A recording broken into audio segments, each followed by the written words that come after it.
Well, let's bring in my panel now for more analysis. Joining me is former New South Wales Police Minister David Elliott and New South Wales Independent MP Tanya Mihalich. Hi to both of you. A very busy day, a busy week again. Here we go again. We're going to start with the coalition. Once again, it does get to a little bit repetitive after a while, but they're making it all about themselves. But they're back together, aren't they? Well, it reminds me, this week is Valentine's Day. It reminded me of Richard Burton and Elizabeth Taylor, who were divorced and married twice.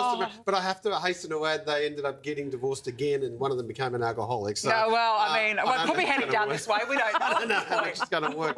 Listen, they did look awkward.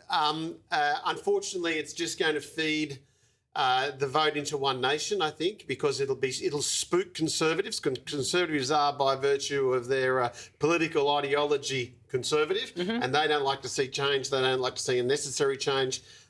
And they're probably going to look at Pauline Hanson as somebody that's been around for a long time. She's seen as the senior Conservative. So my mob have to really work. And it's taken a distraction away from the attack on the Labor Party because we've got a Prime Minister who thinks that we're silly and will flip on a Royal Commission. We've got a Defence Minister that wants to sell Victoria Barracks. We've got a Treasurer who doesn't understand that inflation is caused by an oversupply of money. There's a lot to attack on. This is an issues-rich environment, but we're not. We're talking about whether or not we're going to be engaged again. Yeah, exactly. The will they, won't they coalition. We don't know. And will they, won't they Liberal Party? Are they going to, look to topple Susan Lee? We don't know. I mean, you called it 2 weeks ago, didn't you, that it wouldn't be Andrew Hastie. You were very confident that it was going to be Angus Taylor. But he hasn't made a move yet. Why not? And I think, look, a lot of that, can I just start by saying that was a very uncomfortable press conference between Susan Lee and David Littleproud. And it just reminded me of two kids in a naughty corner that had a fight, in the sandpit in the back.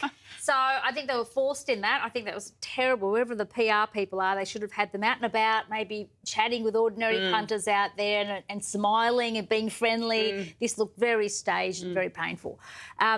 So to me, they're virtually finished. I think both of them are finished, if you want my view. Yes, 2 weeks ago I called that Andrew Hastie wouldn't run. I didn't think that he was quite ready. I'm not ruling him out for the future, but I think Angus Taylor is the answer for the Liberal Party right now. I think the problem the Liberal Party has is, and what Angus has, is that you actually need people within the caucus to start that process. He can't turn up and say to Susan, you've got to go. I've seen enough leadership spills, so has David, to know that you need people within the shadow cabinet to start resigning from positions. You need people within the caucus demanding change and actually holding press conferences and saying that they're not happy. And there's absolute silence right now from the Liberal Party. Nobody is actually saying one way or another what they want. And they're ignoring these horrific polls that are clearly starting to resonate, that there are people now moving away from the coalition and voting for One Nation. That's clear. Yes. And you have a disaster unfolding where I think for Angus, he's in a very difficult position where he needs people within the leadership around Susan Lee, within the shadow cabinet, to step up and say that they need change. Yeah, and look, the longer this goes on, though, I mean, it's just such a bad look. And as I said, it's like conservatism in this country has gone off a cliff. It's a really, really sad sight. Let's talk about Jim Chalmers. He's repeatedly dodged questions about the contribution of growing government spending to inflation. Here he was this morning. You said government spending was not a factor in the decision. Was it a factor? Well, David, our political opponents and their acolytes are deliberately and dishonestly trying to conflate two different things. Public demand, government spending, was still increasing, wasn't it, in the second half of last year?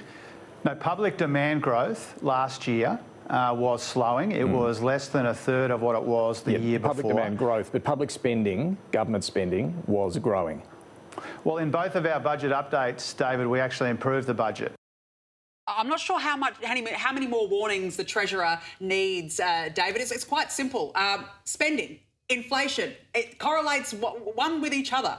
Any Year 9 commerce student knows that spending by an entity like the government is going to force inflation onto working families. And 1 minute he's boasting about how much money he's spending in NDIS and other parts of the economy, and the next minute he's saying, oh, well, we're a fiscally responsible government and spending isn't causing inflation. Meanwhile, his Reserve Bank CEO, his Reserve Bank governor, is saying, listen, you know, your government spending is a little bit up there. Ironically, of course, this is the same Reserve Bank governor who's spending $1.2 billion in upgrading her office in Martin Place, which is not cheap. which was originally budgeted for $260 million. So she's had a cracker of a blowout. Anybody who's built a house knows that you can probably double it, but she's quadrupled it and some. So it is a mess. But I think Jim Chalmers, if he's going to maintain the respect of the people of Australia, he's going to have to start telling the truth. And the reality is government spending is out of control. It's causing inflation. It ain't me causing inflation. No. It ain't the grocery bill that's coming out of my house or my neighbour's house. It is government spending.